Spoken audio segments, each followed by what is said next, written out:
لما بين يديه من الكتاب ہم معزز فرشتوں پر ایمان رکھے۔ اللہ نے فرمایا اور فرشتے اپنے رب کی حمد کے ساتھ تسبیح کرتے ہیں اور زمین والوں کے لیے استغفار کرتے ہیں۔ ہم ان تمام کتابوں پر ایمان رکھیں جو اللہ نے نازل کی ہیں، جن میں تورات انجیل بھی شامل ہیں، اور اللہ نے قرآن کریم کو ان تمام پچھلی کتابوں پر نگران بنایا ہے۔ اللہ کا فرمان ہے، اللہ ہی ہے جس کے سوا کوئی معبود برحق نہیں، وہ زندہ ہے، قائم رکھنے والا ہے۔ اس نے آپ پر سچی کتاب نازل فرمائی اور فرمایا اور ہم نے آپ پر سچائی کے ساتھ قرآن نازل کیا جو آپ سے پہلی کتابوں کی تصدیق کرنے والا اور ان پر نگران ہے۔ اور ہم اللہ کے تمام رسولوں پر ایمان رکھیں۔ اللہ نے کہا اور بے شک ہم نے آپ سے پہلے رسولوں کو ان کی قوموں کی طرف بھیجا، بس وہ ان کے پاس واضح نشانیاں لے کر آئے، پھر ہم نے ان لوگوں سے انتقام لیا جنہوں نے جرم کیا، اور ہم پر مؤمنوں کی مدد کرنا لازم ہے۔ ہم آخرت کے دن، قیامت کے دن، حساب و جزا کے دن پر ایمان رکھیں۔ یہ وہ دن ہے جس میں اللہ کے نیک بندوں کے لیے جنت کا بدلہ اور اس کے دشمنوں کے لیے دوزخ کا عذاب ہوگا۔ اللہ نے فرمایا یقیناً آخرت کا گھر ان لوگوں کے لیے بہتر ہے جو تقوی اختیار کرتے ہیں۔ کیا تم عقل سے کام نہیں لیتے؟ ہم اس بات پر ایمان رکھیں کہ اللہ نے تمام واقعات و حوادث کو پہلے ہی سے مقدر کر کے رکھا ہے، سبھی چیزوں کو لوح محفوظ میں لکھ دیا۔ اللہ نے ان سبھی کا ارادہ کیا اور ان کی تخلیق فرمائی۔ اللہ نے فرمایا یہی اللہ کی سنت پہلے کے لوگوں میں بھی رہی ہے۔ اللہ کا حکم ایک قطعی طے شدہ فیصلہ ہوتا ہے، اور فرمایا بے شک اللہ اپنے حکم کو نافذ کر کے رہتا ہے۔ یقیناً اللہ نے ہر چیز کے لیے ایک تقدیر مقرر کر رکھی ہے۔ نبی صلی اللہ علیہ وسلم نے اسلام کی تعریف یوں کی، اسلام یہ ہے کہ تم گواہی دو کوئی اللہ کے سوا کوئی معبود حقیقی نہیں اور محمد اللہ کے رسول ہیں، نماز قائم کرو، زکوٰۃ دو، رمضان کے روزے رکھو، اگر استطاعت ہو تو بیت اللہ کا حج کرو۔ لا الہ الا اللہ کی گواہی کا مطلب عبادت صرف اللہ کا حق ہے، اس پاک ذات کے سوا کسی اور کی عبادت نہیں کی جائے گی، چاہے وہ کوئی فرشتہ، نبی، صالح و نیک اور ولی ہی کیوں نہ ہو۔ اللہ کا فرمان ہے لوگوں اپنے رب کی عبادت کرو جس نے تمہیں اور تم سے پہلے لوگوں کو پیدا کیا تاکہ تم پرہیزگار بن جاؤ۔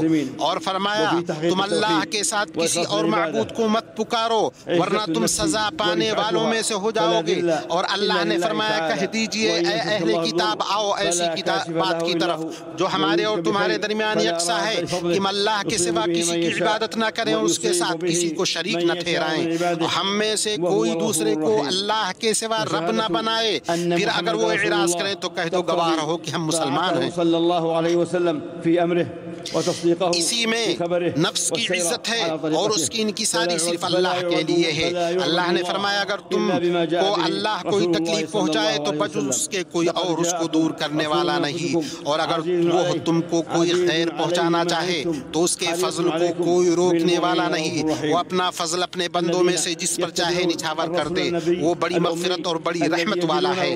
اور محمد الرسول اللہ کی گواہی دینا اس بات کا متقاضی ہے کہ آپ صلی اللہ علیہ وسلم کے حکم کی اطاعت کی جائے، آپ کی باتوں کی تصدیق کی جائے، اپنے رب کی عبادت میں آپ کے طریقے پر چلا جائے، چنانچہ اللہ کی عبادت صرف انہی چیزوں سے کی جائے جنہیں اللہ کے رسول صلی اللہ علیہ وسلم لے کر آئے۔ اللہ کا فرمان ہے تمہارے پاس تم ہی میں سے ایک رسول آئے، تمہاری تکلیف ان کو گرا معلوم ہوتی ہے، تمہاری بھلائی کی خواہش مند ہے اور وہ مومنوں پر نہایت شفیق و مہربان ہے۔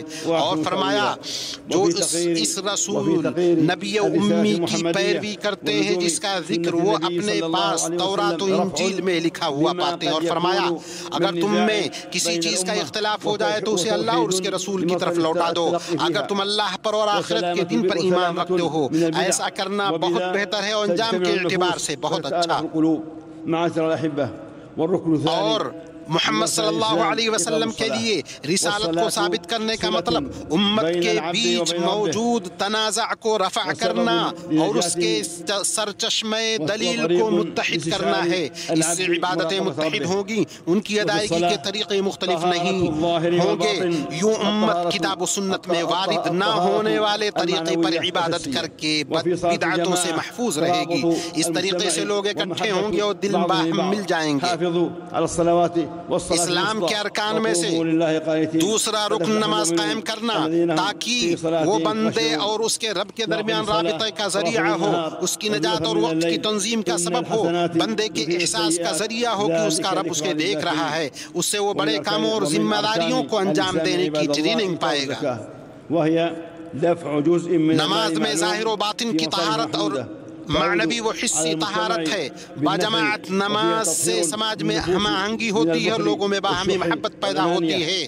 اللہ نے فرمایا نمازوں کی حفاظت کرو، بالخصوص درمیان والی نماز کی، اور اللہ تعالیٰ کے لیے باادب کھڑے رہو۔ اور اللہ کا فرمان ہے بے شک نماز مومنوں پر مقررہ وقتوں میں فرض ہے، اور اللہ کا فرمان ہے یقیناً نماز بے حیائی و برائی سے روکتی ہے۔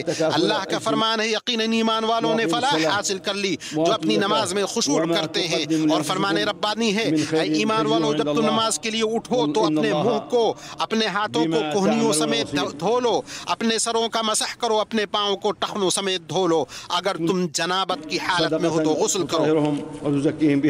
اور فرمایا دن کے دونوں سروں میں نماز قائم کرو، رات کی کئی ساعتوں میں بھی، یقیناً نیکیاں برائیوں کو دور کرتی ہیں۔ یہ نصیحت ہے نصیحت پکڑنے والوں کے لیے۔ اسلام کے ارکان میں سے ہے کہ جو مال انسان کماتا ہے اس میں سے ایک حصہ مخصوص مصارف میں زکوٰۃ دینا، جس سے معاشرے کا نفع